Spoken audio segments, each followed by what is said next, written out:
Gata. 3, 11, 20, 28, 35, 42, 48, 54, 60, 65, 70, 75, 79, 83, 88, 91, 95, 98, 102.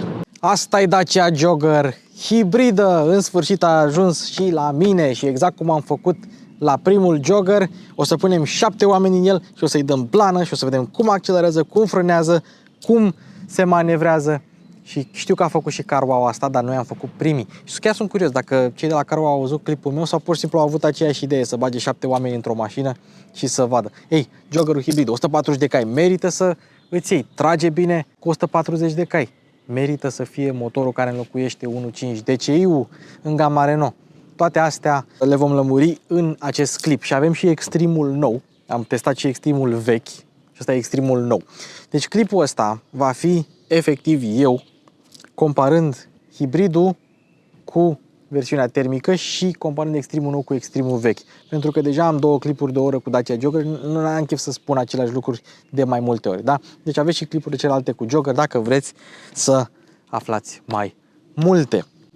Și mai rămâneți un pic cu mine la intro pentru că am câteva anunțuri de făcut. Am câteva anunțuri de făcut. Hai să vorbim. Deci, camera de bord de la giveaway-ul cu de 57.000 de abonați. Da? Iulian Tănasa sau Iulian Tănasă, cu userul Iulian Tănasă 1913 a câștigat. Iuliane, vezi că ai mesaj.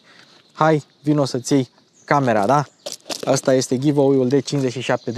Acum, când v-am întrebat ce vreți la giveaway, ați spus că vreți telefoane.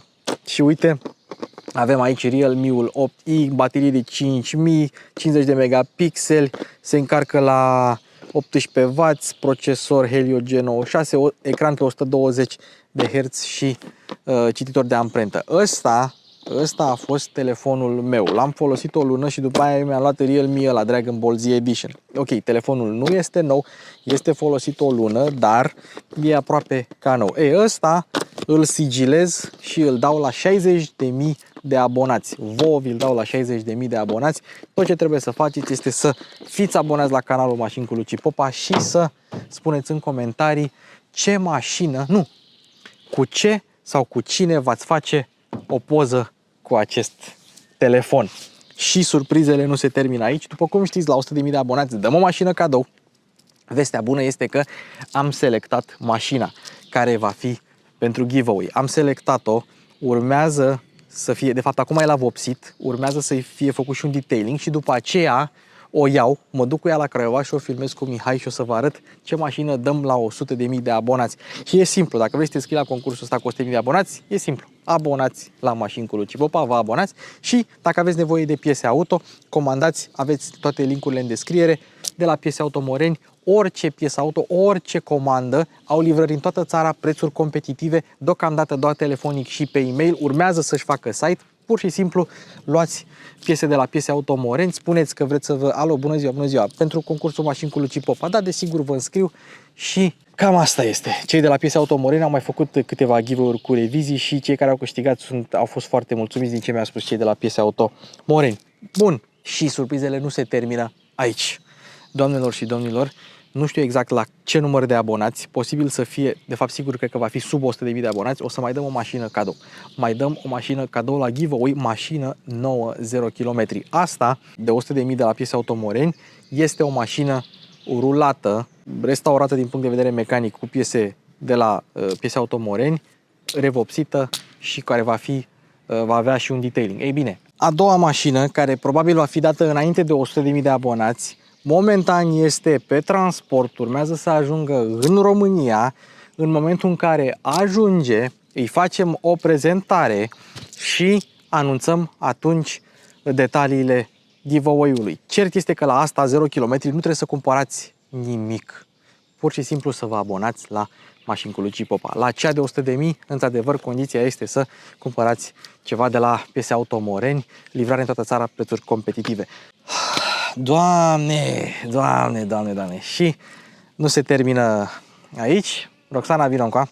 Deci, după cum știți, bună! Proiectul Mașini cu Luci Popa, sau mă rog, Luci Popa, da? Eu am și canalul ăsta, fac și podcastul la promotor, fac și clipuri video pentru promotor, mai și scriu pentru revista Top Gear România, da? Ceea ce înseamnă că am nevoie de ajutor. Și ca parte din echipa Mașini cu Luci Popa se află Roxana. Roxana care filmează, editează, ce mai face? Mai face social media și mai face și content pe canalul ei.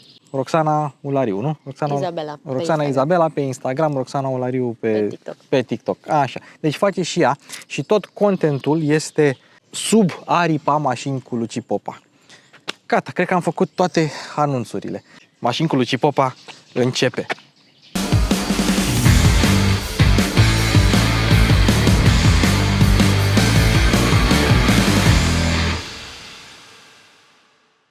Cu toții știm că poți să cumperi o mașină cash, o poți cumpăra prin leasing, o poți închiria, însă eu am mai descoperit o variantă. De asta suntem aici astăzi la Spot a Wheel, pentru că există leasingul operațional Spot a Wheel Go, adică o închiriere lunară disponibilă atât pentru persoane fizice, cât și pentru persoane juridice.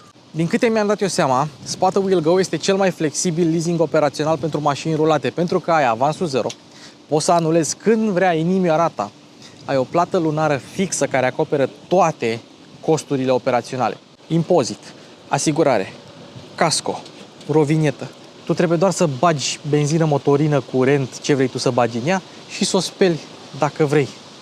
Mai mult, ai asistență rutieră 24/7, deci dacă se întâmplă ceva cu mașina, e pe cheltuiala lor, nu pe a ta, și îți dau și mașină la schimb. Hai că vă las linkul în descriere și uitați-vă pe site-ul lor, uitați-vă în parcul lor și spuneți-mi dacă găsiți o mașină pe care să o filmez eu pe canal. Dacia Jogger Hybrid, mașina care va rupe la vânzări în străinătate, pentru că nu poți cumpăra mașină hibridă cu 7 locuri mai ieftină decât asta. Și dacă mini-turul meu prin Europa m-a învățat ceva, este că în străinătate ăștia doar încurcă Tesla e mai ieftină decât un Polestar 2 sau un Mustang Mach-E sau așa, pentru că ei tot ce le place cumpără, adică nu sunt forțați de împrejurări să-și cumpere Tesla pentru că e 30.000 de euro cu rabla și nu au ei bani de altceva. Nu, ei își cumpără ce le place. Dovadă că Dacia le place. Și acum, noul Extreme are câteva detalii diferite, o să le prezentăm imediat, dar hai să vorbim un pic despre prețuri. Cât credeți că costă noua Dacia Jogger Hybrid? Vă spun eu, 21.000 de euro în versiunea intermediară. Cred că e Expression se numește. Am uitat, îmi pare rău. Știu doar că asta e top, e Extreme și Extreme Plus nu se găsește pe hibrid, doar pe celelalte. Extreme Plus e un Extreme cu toate dotările. Ăsta e un Extreme cu toate dotările. Un Extreme fără dotări costă 26.000 de euro, varianta cu 7 locuri. În varianta cu 5 locuri e un pic mai ieftină, dar nu știu exact cât. Ei, asta cu 7 locuri și toate dotările pe ea costă 27.110 euro cu TVA inclus, din care mai scazi rabla 3.000 de euro și o iei pe la 24.000 grosomodo. Cum vi se pare prețul? Deja se duce în preț de Duster full. Dar vedeți, dacă un Jogger, care e o mașină destul de măricică, e la preț de Duster full, înseamnă că ori Dusterul e scumpicel, ori asta e ieftină. Una din două. Acum, hai să intrăm în pâine și să vedem diferențele. Începem cu începutul, cu ceva ce înconjoară toată mașina. Vopseaua asta este nouă pe Dacia Jogger Extreme și pe toate versiunile noi de Extreme, inclusiv pe Spring, Duster, Sandero Step și mai departe. Se numește Cheddar Green, costă tot 460 de euro și dă foarte, foarte bine, mai ales cu noile accente de culoare arămie, care din nou sunt parte din echiparea Extreme. Am fost cu mașina asta la un prieten care face detailing și mi-a spus că vopseaua este foarte bine aplicată. Acum, omul n-avea de ce să mintă. Omul face detailing la mașini de lux, avea un Porsche 911, un Mercedes S-Class și o Toyota FJ Cruiser la detailing acum, deci n-avea de ce să mintă. Și într-adevăr, vopseaua pare aplicată destul de bine. În curând vom măsura stratul de grosime de vopsea la toate mașinile noi pe care le vom testa și la alea second hand, să vedem. Da? Bun. Deci, așa cu vopseaua. Tot nou pe Extreme acum avem și antenuța asta în piano, mă rog, nu e piano black, e negru lucios. Și totodată scrisul ăsta Jogger de pe aceste bare și la Duster și la Step și mai departe. Acum scrisul este în culoare arămie. Pe Extreme oglinzile sunt vopsite în culoare arămie și asta e vopsea, nu e sticker. Și totodată capacele, da, se vede culoare arămie. Și Hai, mai arătăm un lucru tot așa, Râmiu.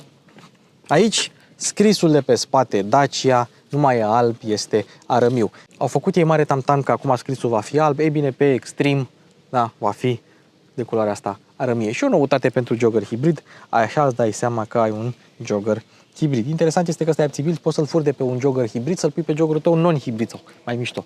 Pune-l pe Duster. Amețește-i. Stickerele astea au fost schimbate și au un model topografic, sigla Dacia de culoare arămie și aici, la fel, din nou, un model topografic din asta, că evident e un Extreme, e de off-road, te duci și tu pe munte, etc. Modelul ăsta topografic continuă și pe praguri, tot un sticker și prețurile astea cu model topografic pe... și pragurile astea topografice și ele vin tot pe Extreme. Ca de obicei vă arăt acum consumul, pentru că o să mai pornesc mașina și o să mai stau cu ea pornită și o să-i crească consumul aiurea.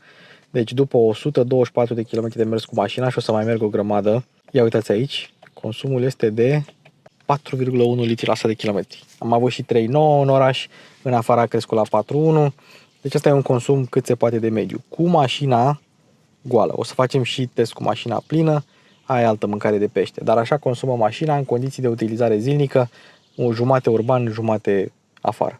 La fel ca orice alt jogger, fază scurtă LED, fază lungă, halogen, semnalizări back incandescent și faruri de ceață, deși eu l-am aprins, ele s-au stins, că s-a încuiat mașina prin keyless, sunt tot cu back incandescent, tot cu halogen. Și fiți atenți aici, avem keyless-ul, evident, cheia nouă de la Dacia, v-am arătat celelalte mașini și la Sandero Stepway v-am arătat că dacă mașina e descuiată și vine hoțul spre tine, că tu arunci cheia încolo, mașina se va încuia singură, pentru că are sistemul ăla de keyless cu apropiere sau depărtare. Noua grilă Dacia o găsiți la 500 de lei pe OLX. Dacă vreți să vă puneți, accentele astea nu mai sunt argintii, sunt gri acum și 20 de centimetri gardă la sol are toată mașina, la fel ca orice jogger, 159 de centimetri dacă mașina e încărcată, însă aici în față, da, ai 25 de centimetri ca să nu zgâri bara față de bordurile nesimțite din București. Spatele, în afară de ce v-am arătat mai devreme, n-a fost schimbat în mare brânză, evident aceleași elemente la joggerul fără siglă nouă, erau argintii, astea sunt gri satinate. Stopurile sunt absolut aceleași de la orice jogger care s-a inventat vreodată pe pământul ăsta. Semnalizare, aici avem frână, ceață, marșarier, stop și așa mai departe. Însă, hai să vă arăt cea mai tare chestie de pe pământul ăsta. Tabloul de bord de la jogger este cel digital. Cel digital la mic de 7 inch pe care îl găsim pe Clio, Captur și alte modele Renault. Doar că în loc de un model Renault apare o Dacia Jogger. Și fiți atenți aici. Cei care au fost developerii de software la tabloul ăla de bord de jogger au primit doar o poză cu joggerul cu becurile stinse. Vedeți? Aici sunt semnalizările la jogger. Dacă mergem la tabloul de bord, observăm că joggerescul de aici semnalizează săracul cu marșarierul. Pentru că developerii n-au știut unde sunt semnalizările și au văzut că e alb acolo și s-au gândit că, bă, efectiv, acolo trebuie să punem semnalizarea. Cea mai tare chestie. Eu mi-am sunat un prieten care are un jogger vechi, jogger cu siglă veche, să întreb, bă, la tine stopurile sunt jos, semnalizările sunt jos, nu sunt sus. Mă, tot sus sunt. Și uite că am aflat răspunsul. Hai să lămurim două chestii înainte. Farurile, atunci când se trece pe fază lungă, LED-urile de pe fază scurtă se ridică puțin astfel încât să se îmbine mai bine LED-ul cu halogenul și chiar dacă asta seamănă cu culoarea lichen kaki de pe alte modele Dacia Extreme, este Cheddar Green. Hai să arătăm și cheia. Vreau să vă spun că pe spate scrie tot DC, sigla asta nouă de Dacia, și la Mitsubishi, la Mitsubishi Captur, la Mitsubishi ASX care e o Renault Captur, până și sigla asta de pe spate este de Mitsubishi. Acum, ce poți face cu cheia asta? Încuiere, descuiere, portbagaj și lumini. Hai să-ți arăt ce luminițe poți să faci cu cheia. Pam! S-a închis, da? Semnalizările. Și după aia, you spin me right round, baby, right? Cât albina. Ok. Deci asta poți să faci cu cheia DC. E aceeași cheie de pe Renault, Dacia și mai nou Mitsubishi.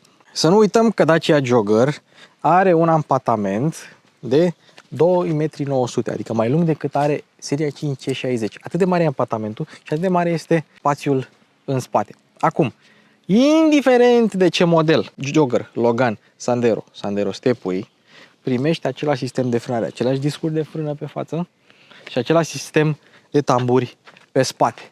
Indiferent. Cu toate că, fiți atenți aici, un jogger este cu 170 de kg mai greu decât un Logan echivalent, deci 170 de kg, iar asta, mașina asta cântărește cu 180 de kg mai mult decât un jogger pe benzină. Asta cântărește aproape o tonă jumate și are același sistem de frânare pe care îl are Loganul normal.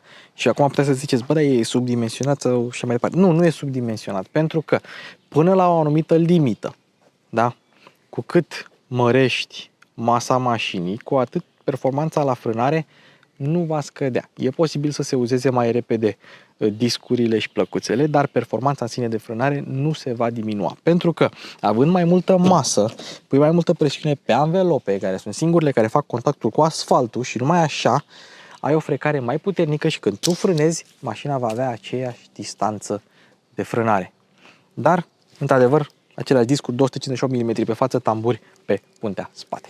Joggerul folosește aceeași platformă, la CMF B, low spec, LS, nu high spec, cum e la Clio, cum e la Captur și la Mitsubishi ASX și așa mai departe. Dar tot e similară platforma. Ce înseamnă că ai McPherson pe față și ai puntea asta mare pe spate, la fel ca orice jogger.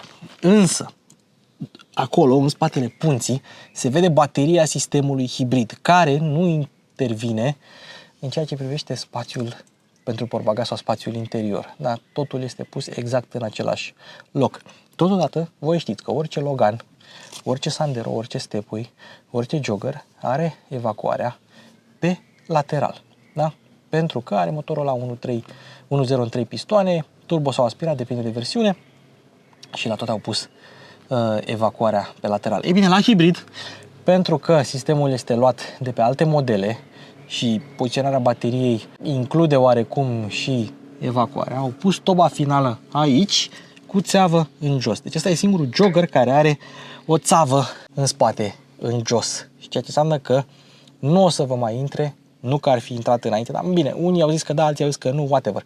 Nu o să mai intre fum în mașină când pornești mașina dimineața. Din două motive. Unul, că pornește pe electric, și doi, că e poziționat aici în spate. Într-adevăr, există momente în care mașina pornește și pe benzină să încarce bateria dacă se descarcă între timp sau dacă atunci când ajungi acasă, ajungi cu ea oarecum descărcată. Indiferent de ce jogger îți iei, primești jante pe 16, fie că sunt de tablă sau din aliaj, vopsite negru sau vopsite în două nuanțe, și primești aceleași dimensiuni la anvelope. Deci pe jogger o singură dimensiune la anvelopă găsești 205/60 pe 16 Continental Eco Contact 6, aceleași anvelope care se pun pe Mercedes-Benz clasa A, spre exemplu. Totodată, mașina nu are roate de rezervă și la hibrid evident că nu are roate de rezervă, că are și bateria. Dar țineți minte, astea sunt roțile de pe jogger. N-ai roate de rezervă? Ghinion. Salut, Luci din trecut, aici Luci din viitor. Ești un mare prost. Jogger pe benzină are roată de rezervă, GPL-ul nu are, pentru că are butelia, și hibridul are bateria. Deci doar joggerul pe benzină, Luci din trecut, are roate de rezervă. Și având același ampatament și aceleași roți și așa mai departe, același diametru de bracaj 11,7 metri, decent pentru o mașină cu un ampatament de aproape 3 metri.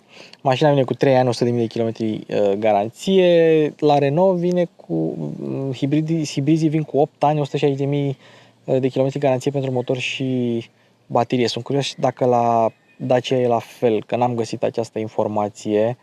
Posibil să nu fie încă updatată, deși poți să-ți configurezi un jogger hibrid. Și da, știu că a luat o stea la testele de siguranță Euro NCAP, că n-are martor pentru locurile din spate. Da, mașina e bazată pe Logan, care ar lua 2 stele în mod normal și credeți-mă, chiar și cu alea 2 stele. Am explicat în clipul meu pe AutoVantage cu Logan automat de ce a luat 2 stele. Am explicat de ce a luat asta o stea. Credeți-mă pe cuvânt. Uitați-vă la testele Euro NCAP, care acum se bazează mai mult pe sistemele de asistență. La impact, efectiv la impact, e doar primul scor, procentajul ăla. Și joggerul nu se descurcă atât de rău și nici Loganul. Chiar dacă, poate nu ar fi la nivel de Renault Talisman ca siguranță, astea noi chiar sunt destul de sigure. Hai să vă mai arăt un detaliu pe care l-am mai arătat și la alte clipuri cu Dacia Jogger. Până aici, așa, mașina este Logan sau Sandero. Hai să zicem Sandero Stepway. De aici observăm că plafonul a fost îngroșat și mașina e mult mai ranforsată decât e un Logan, un Sandero și așa mai departe. pentru că e și mai mare și are nevoie de niște ranforsări și mai înaltă. Ei bine, acum avem și ușile, da, care nu se mai închid peste caroserie. Deci ușa nu mai face parte din structura mașinii. E de sine stătătoare. Pentru că toată ranforsarea mașinii a fost îmbunătățită grație acestei platforme CMFB, chiar dacă e low specification. Deci mergeți cu încredere. Dacă cumpără ăștia Sandero în draci, vă spun eu și vă garantez eu că mașina asta e mult mai sigură decât o mașină de 5 stele de acum 15 ani. Știți cum îmi dau seama? E simplu, e testul Fiat Punto. În 2005 a apărut Fiat Grande Punto, care a avut două facelift-uri. Punto Evo și după aia Punto. A fost aceeași mașină gândită în 2005, produsă 14 ani până în 2019 și au testat-o ăștia prin 2018-2019 la Euro NCAP. Aceeași mașină a luat 5 stele în 2005 și a luat 0 stele în 2018-19. Da? Dovadă că siguranța la impact a rămas aceeași, dar pe vremuri se testa doar siguranța la impact și sistemele de asistență au făcut lipsa lor, că mașina era de concepție veche, a făcut ca mașina să primească 0 stele. Acum, nu credeți că iau apărarea Daciei? Da, trebuia să aibă măcar 3-4 stele la banii ăștia, dar nu e o mașină nesigură. Și nu uitați că la Jogger, Sandero, Stepway și alte modele Dacia care au barele astea longitudinale, ele se fac și transversale. Înseamnă că poți pune două tipuri de portbagaj deasupra. Asta în cazul în care nu ai loc în portbagajul imens al lui Jogger. Pentru că Joggerescul ăsta vine în variantă cu 5 locuri sau cu 7 locuri. Și ai 160 de litri dacă ai toate locurile astea ocupate, să zicem. Dacă vrei să mergi cu 7 oameni, trebuie să dai copertina asta jos. Vezi? Care e destul de ușoară și destul de ușor de ținut în mânuță. Scrie Renault pe ea. Da, scrie Renault pe ea. Scuze dacă o să facă și Renault Jogger. Date of production 6 aprilie 2023. Destul de nou. Da, deci asta o aruncăm și după aceea hai să vedem cu scaunele. Exact ca la orice Jogger, dacă vrei să rabatezi scaunele, le poți rabata destul de ușor, da? Simplu ca bună ziua. Și astfel ai 565 de litri. La Joggerul cu 5 locuri ai 705 litri, deci ai 140 de litri în plus, dar totuși e un spațiu foarte, foarte mare.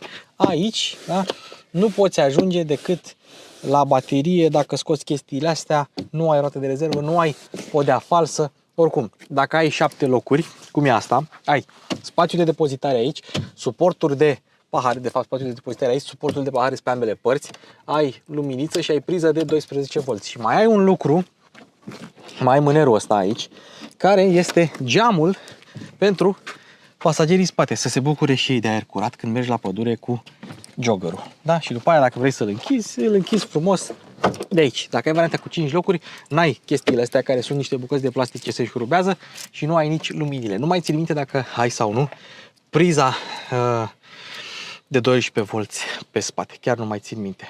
Bun, și ce faci cu scaunele dacă vrei să le dai afară? Păi, simplu, faci așa. Toink, toink, da? Și le tragi. Gata.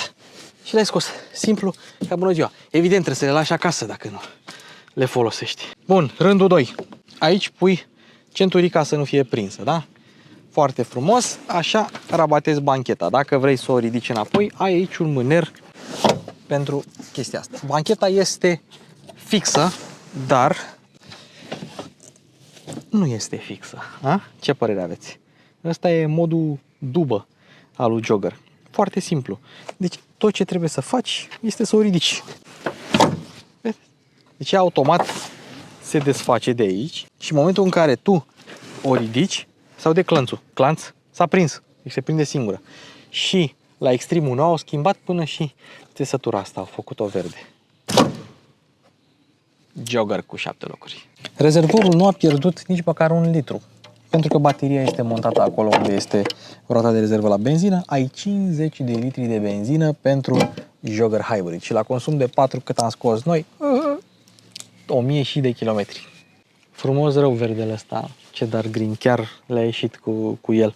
Băț, nu avem amortizor, dar avem antifonare și un compartiment motor plin, pentru că este plin de surprize. Tot ansamblul hibrid este format 1 din singurul motor în 4 cilindri pe care îl găsești pe orice Dacia modernă construită pe platforma CMF BLS. Mai este unul dar asta o să rămână secret până când o să vă prezint eu mașina, cred că prin iulie. Dar rămâne secretul nostru. Doar nici cei de la Renault nu știu chestia asta. Bun.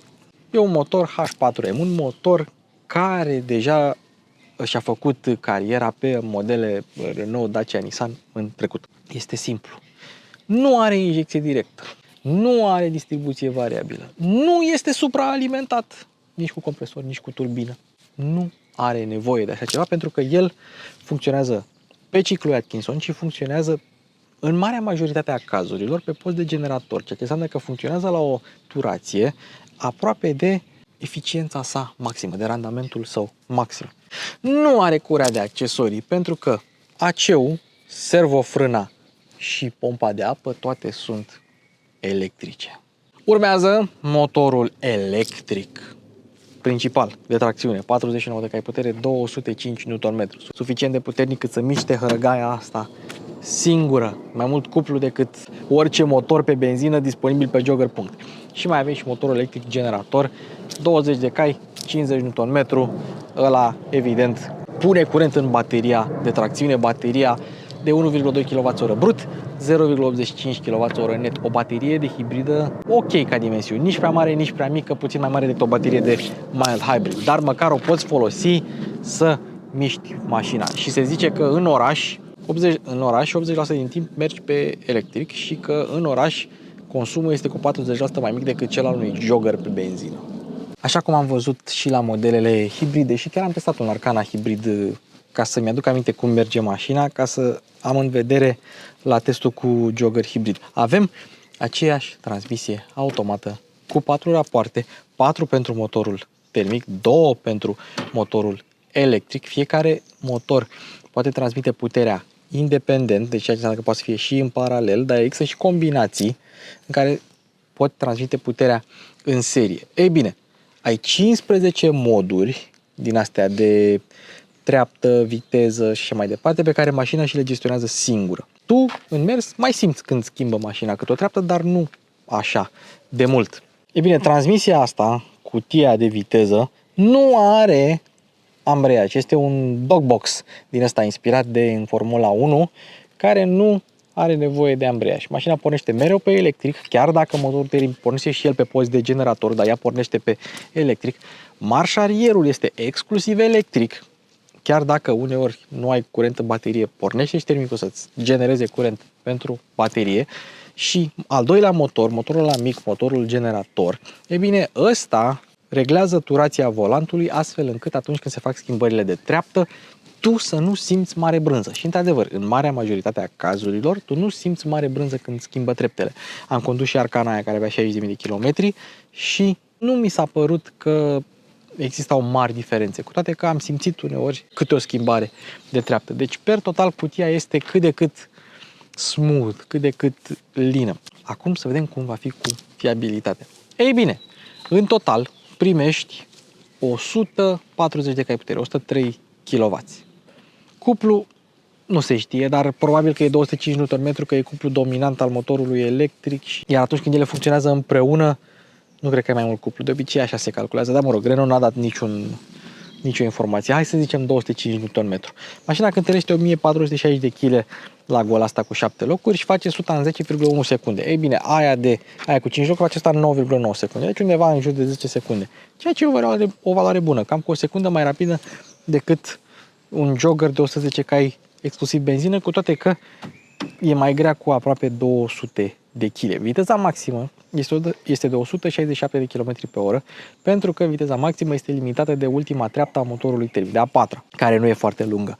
Deci vei avea un Jogger mai rapid până la 100 decât ăla de 110 cai putere și decât GPL-ul, dar viteza maximă va fi mai mică, așa cum e și la Renault-urile hibride, pentru că putere mică, treaptă scurtă, n-ai ce să faci. Motorul electric nu poți să-l folosești să te duci cu el în viteze mari, pentru că îți descarcă foarte repede, apoi trebuie să suplimentezi cu generatorul și atunci o să-ți consume de o să te ia mama naiba. Apropo, în ceea ce privește consumul, trebuie neapărat să spunem chestia asta.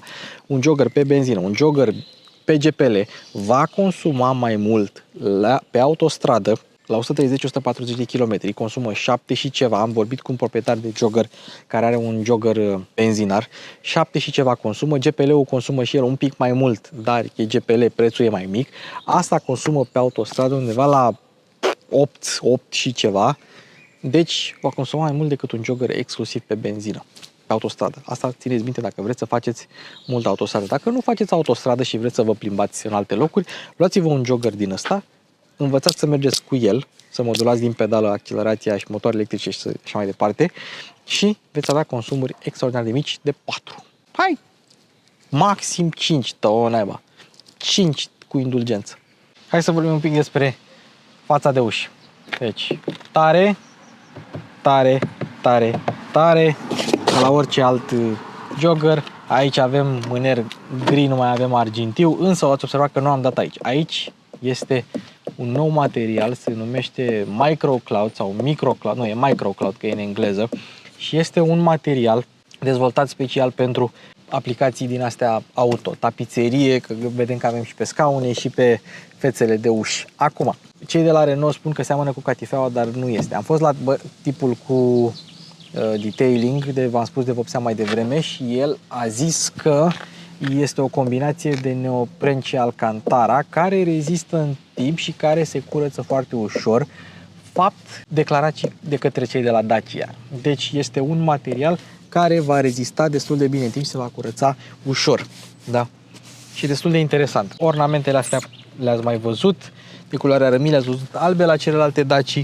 Apoi avem cusăturile de culoarea rămie, tapiseria asta, emblema Dacia, aici un pic de material textil, dungulițele astea. Ce trebuie să țineți minte este că scaunele în principiu sunt aceleași ca la orice Dacia, doar că au fost modificate să aibă tapiseria asta, pentru că altfel nu ar fi rentat. Însă, oi fi eu nebun, dar mie mi se pare că scaunul, deci cum este scaunul normal montat așa cu șezutul, mie mi se pare că ăsta de la Extreme e montat așa, cu șezutul un pic mai sus, pentru că nu am avut aceeași poziție. Posibil să greșesc eu, posibil să fie alte scaune cu totul. Deși ca și formă generală pare să fie aceleași scaune, doar că montate un pic așa. Nu știu de ce mi se pare. Păcat că am avut tabele joggeruri unul lângă altul și nu am făcut o comparație. Păcat. Și scaunul oricum, da, se ridică doar într-un și coboară doar într-un singur mod. Deci nu poți să selectezi unghiul șezutului. Interesant. În rest, ele sunt confortabile și ele sunt de departe cele mai bune scaune montate vreodată pe o Dacia. Apropo de tapiserie, poți să verși apă pe ea, că rezistă, nu intră în tapiserie. Acum că s-a pus și ploaia, putem să vedem și dacă mașina are geamuri antiprost. Are geamuri antiprost, impuls doar la șofer. Restul fac țac, țac, click, click, dar nu au impuls. Oglinzile sunt rabatabile, nu sunt rabatabile, că sunt reglabile electric. Și acum hai să trecem la interior, unde avem, evident, scaunele, vi le-am spus, cum se reglează. Îmi place că nu avem rotiță și că avem mâner. Asta e un lucru bun.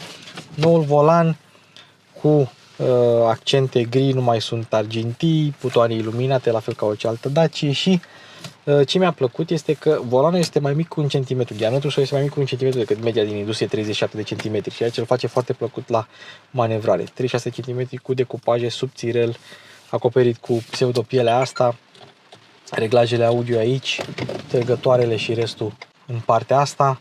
Poziția la volan te înveți cu ea. Mult mai bună decât la vechile Logano, să zicem.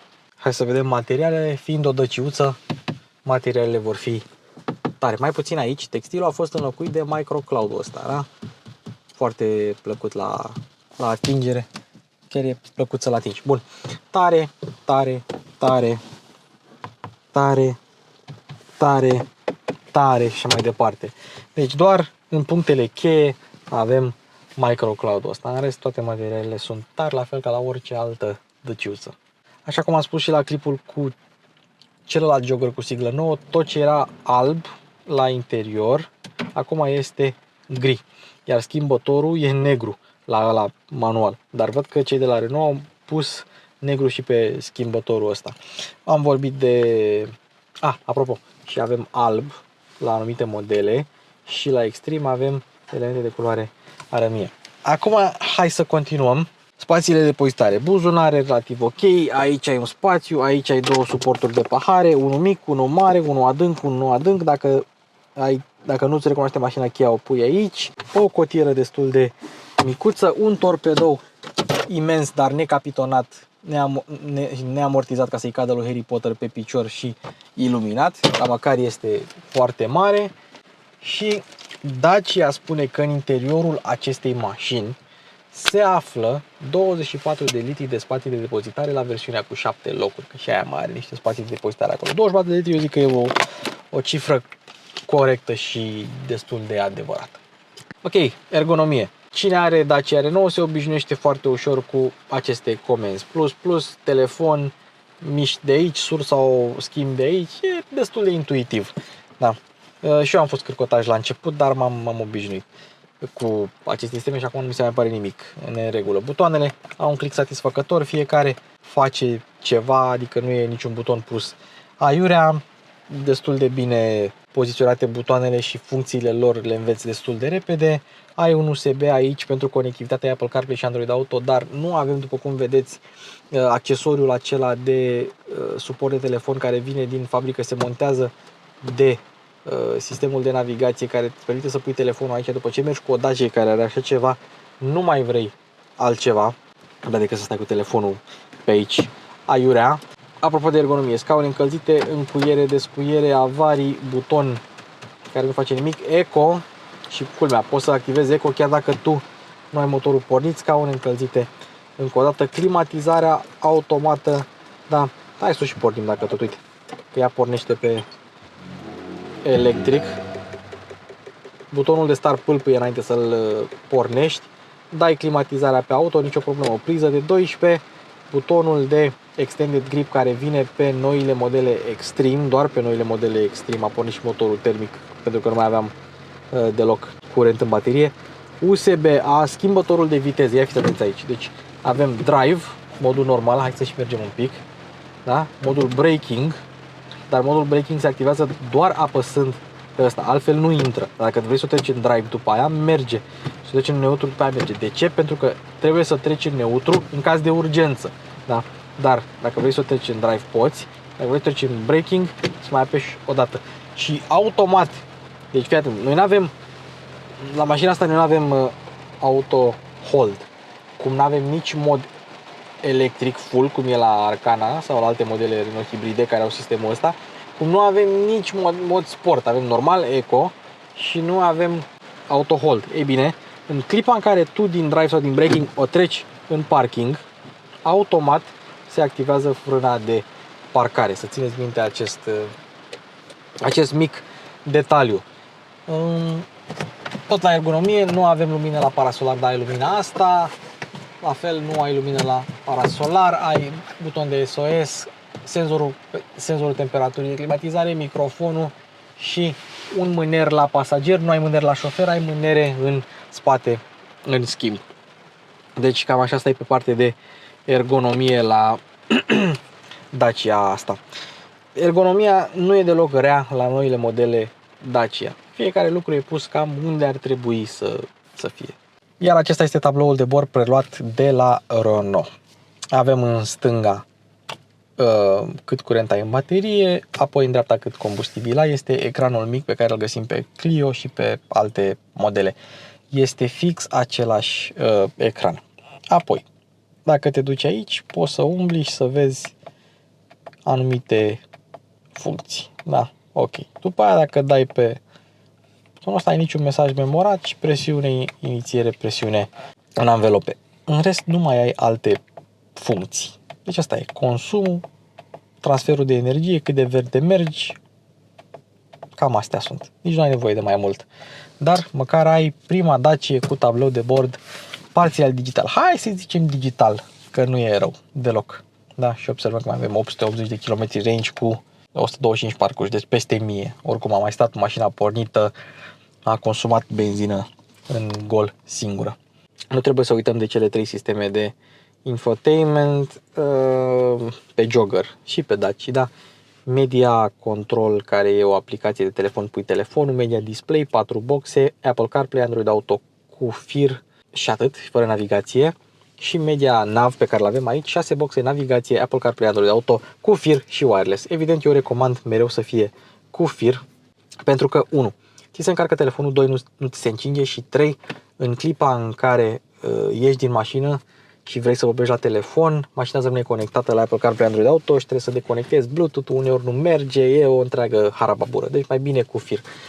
Fontul nou pe care l-am mai prezentat, nu o să intrăm foarte mult în detalii, radio, media, telefon, vehicul, navigație, navigația mașinii, ok, ieșim de aici înapoi, Apple CarPlay cu toate funcțiile sale, merge foarte bine Apple CarPlay și Android Auto deci eu am văzut oameni care aveau telefoane de ultimă generație și aveau mașina asta și își puneau telefonul aici cu Waze-ul în loc să și-l pună aici. Mi se pare foarte, foarte ciudat, păcat. Ieși din Apple CarPlay aici, te mai duci la singurele setări care contează, sunet, da, balance și fader, medie bass, medie înalt. Cine a făcut chestiile astea?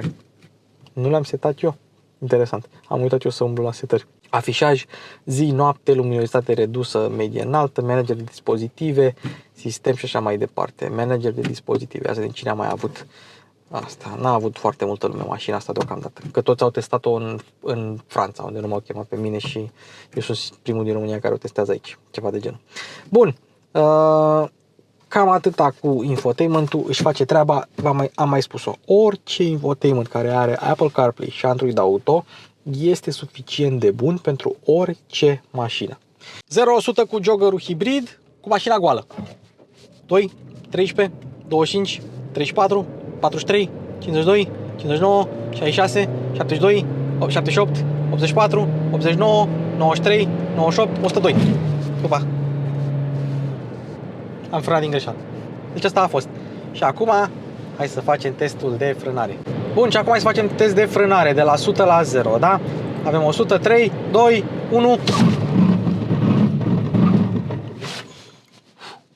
A frânat foarte bine. Stabilă. Foarte, foarte bine. Frânare de urgență. Bun.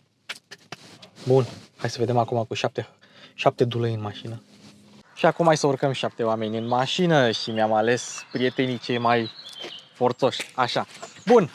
Ca să intre în spate, simplu, da? Ridici bancheta și hai să o ridicăm și pe partea elaltă ca să aibă ei loc. Se ridică foarte ușor. Deci dacă vrei să bagi 7 oameni în mașină, îi bagi foarte ușor. Gabriel, intră! Gabriel, proaspăt posesor de Volvo XC60 T8 nou. Da? Urmează Răzvan, proprietar de CLA 45 AMG Shooting Brake. Gata? Mama mea. Mama ta? Mama mea. Bine. Acum, vreau să-mi spuneți... Au. Mă lovești? Nu te lovesc. Spuneți-mi, aveți loc sau nu aveți loc? Băi, aș putea să merg până la mare așa. Dacă mă dai jos la fiecare 10 minute.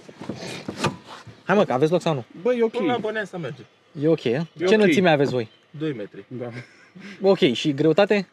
140. 140 de 120. kg. Ok, gata, 140 și 180 de kg. Deci 280, 260 de kg pe spate. Hai, cine stă în mijloc? Roxana, că e ușoară, da? Bună! Eu am usat Ibiza. Hai. 2019 în ce an urmează? Hai, mă. Așa, da? Bun. Roxana, hai. Alexandru, treci pe partea elaltă. Treci tu pe partea elaltă. Așa, Fiat Albea. Așa. Bun. Câte kg ai? 128. 128. Roxana? 49. 49. Câte kg ai? 75. 75. Bun. Așa. Bun. Dă-mi camera. Harry Potter, câte kg ai? 80. 80. Treci în față. La drum. Mergem. Bun. Și acum o să intru și eu. Bun. Acum, toți ați văzut clipurile mele. Cum e spațiul la picioare? Foarte bun. E foarte bun, da? Da, ok. da. Rox, tu ai loc acolo? Da. Ai loc acolo. Bun, Alex, ai loc, da? Da. Așa, materialele sunt tari la interior, tapiseria e cea nouă, ai măsuțe, ia, ridicați măsuțele. Să se vadă măsuțele. Mai greu cu măsuțele. Așa. Aveți măsuțe, bun. Și ce mai aveți? Cam atât. Ok. Acum, mânere aveți la șofer, lumini aveți, deci cam asta e. 5 oameni în spate. Și acum, hai să pornim. Bun, suntem 7 oameni în mașină, avem de data asta și o cameră care să facă dovada acestui lucru. Hai să facem toată proba de condus cu 7 oameni în mașină. Talpă frână, gata. 3, 11, 20, 28, 35, 42, 48, 54, 60, 65, 70, 75, 79, 83, 88, 91, 95, 98, 102. Asta a fost. Iar acum, testul de frânare, 100-0. It was at this moment that he knew. He fucked up. Bun. A frânat mai bine cu ea, dar nu e mare diferență între ea încărcată și ea descărcată, dar s-a simțit că mașina a durat mai mult până să frâneze. Deci așa a accelerat mașina și a frânat. Joggerul hibrid. Ce pot să spun instant este că diferența dintre 0-100 goală, 0-100 plină e mai mică decât la joggerul pe benzină. Semn că acel cuplu electric chiar își face treaba. Și acum, hai să mergem. Mi-a scos pe decibel metru 64,7. Mi-a scos mai mult joggerul celălalt, dar mi-a scos că era încărcat. Testul de data asta l-am făcut descărcat. Mașina se vede că e un pic mai silențioasă decât joggerul pe benzină atunci când ambele mașini au aceeași încărcătură.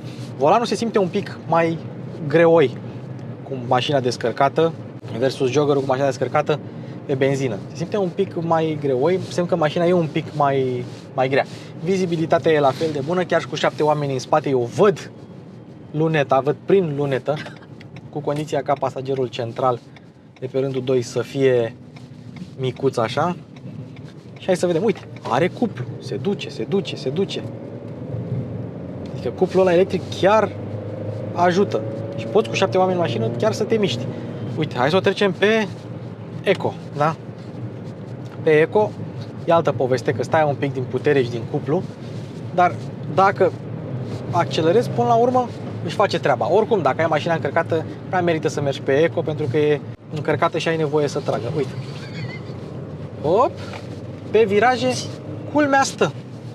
Deci, aerul mai puțin ca la versiunea pur termică, pentru că apasă mai mult pe asfalt și ai și cetul de greutate un pic mai coborât. Zic eu că și proba de condus am făcut-o tot cu mașina plină data trecută și uite că ea accelerează, dacă vrei chiar accelerează.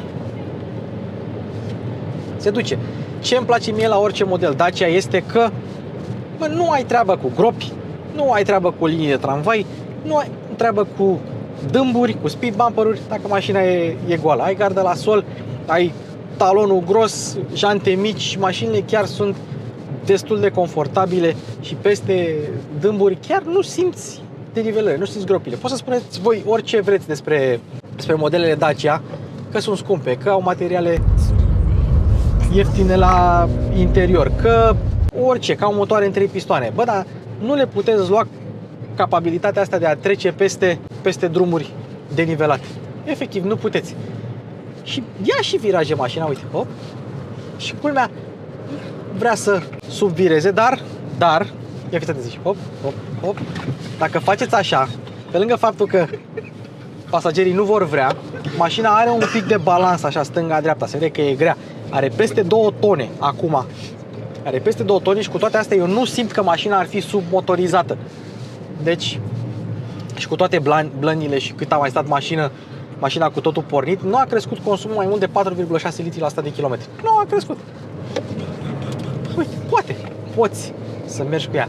E surprinzător de stabilă. Surprinzător. Uite, dacă vrei să faci o depășire, te duci și are destul zvâc cât să poți să faci depășirea cu ea plină. Din punctul ăsta de vedere, mașina este o surpriză plăcută. Hai să vedem un dâmb cu ea încărcată. Se simte de simțit, dar cu ea goală se simte mai puțin. Acum asta e. Ai mai puțină compresie, că mașina e grea, dar totuși se descurcă decent. Sunt curios cum va fi mașina în timp. Am spus, avem 2 moduri, Eco și normal, în ceea ce privește puterea, da? O ținem pe normal. În schimb, avem 2 trepte de regenerare. Avem modul Drive, în care mașina regenerează câte puțin, ai un pic de frână de motor, și ai modul Braking, care regenerează mai mult curent și evident ai o frână de motor ceva mai accentuată. Mașina folosește foarte, foarte mult regenerarea. Acum chiar ai o frână mai accentuată, cu toate că atunci când ai mașina goală, având o inerție ceva mai mică, mașina reușește să regenereze, să frâneze mai tare. Ea regenerează mai mult acum când ai inerție mai mare, dar de frânat frânează mai bine când mașina este este goală. Ia hai să vedem. Mergem la 60 și acum mașina încetinește. Într-adevăr, încetinește mai greu decât dacă ar fi mașina goală, că e inerția mai mare, dar mai mult curent, pentru că vei opune mai multă rezistență, vei regenera când ai mașina încărcată. Alt detaliu interesant, poți trece în neutru și poți să-i dai blană, nu se întâmplă nimic, dar dacă îi dai kickdown, toată puterea asta de electric se duce, adică mașina e pregătită și în momentul în care treci în drive, ui, ea s-a dus, că e deja pregătită. Oricât de mult ai apăsat pe accelerație, puțin sau mult, ești pe electric, pe neutru, o bagi în drive și mașina se duce. Asta e util dacă vrei să faci tu coasting, așa de nebun. Cu toate că n-ai voie, din punct de vedere legal, să mergi cu mașina scoasă din viteză, dar cutiile moderne merg cu mașina scoasă din viteză atunci când fac coasting. Apropo, și noi am mers cu clima pe 20 pe auto când am făcut accelerațiile, deci asta ca să țineți minte. Nu ai foarte mult feedback în volan și cu ea încărcată mașina chiar virează un pic mai încet și se bălângăne. Dar cu toate astea, parcă se simte un pic mai bine decât joggerul normal.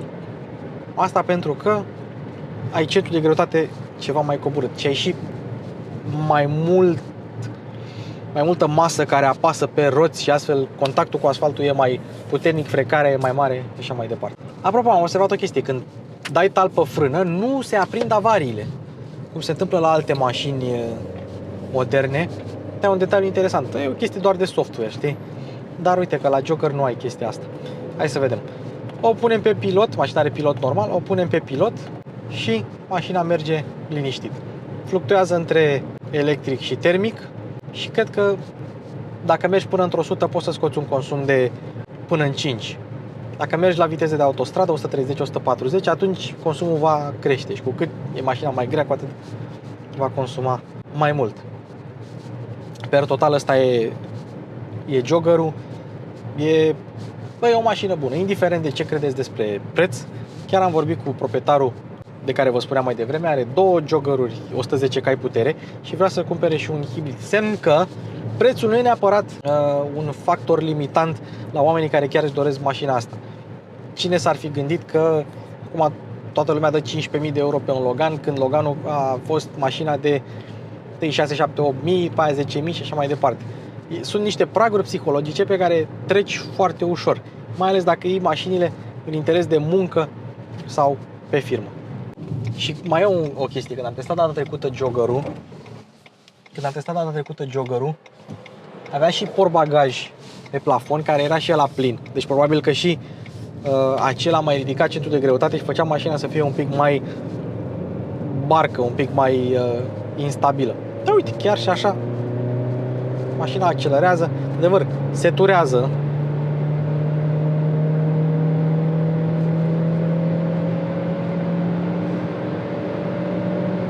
Acum a schimbat treapta, cred că e data 4. Pui pe pilot și mașina nu are nicio treabă. AC-ul face față la toată lumea. Bine, dacă ei zic că face. Și uite, la 100 dai kickdown și ea crește. Se crește destul de ok cu 7 oameni în mașină. Adică nu rămâne pe loc, nu e moartă. Am dezactivat pilotul, e pe regenerare, regenerează și frâna de motor este substanțială, este sesizabilă. Gata. Mulțumesc pentru atenție. Toată echipa Mașini cu Luci Popa e în mașina asta. Deci dacă pățim ceva, canalul o să mai existe, Doamne ferește. Nu uitați de toate giveaway-urile noastre. Nu uitați de grupul de Telegram cu abonații din descriere. Aveți toate linkurile care contează în descriere. Da, toate giveaway-urile și așa mai departe. Baftă, mulțumesc că vă uitați la mine. Fără voi nimic din toate astea n-ar fi posibile. Până data viitoare, eu am fost Luci. Pupici!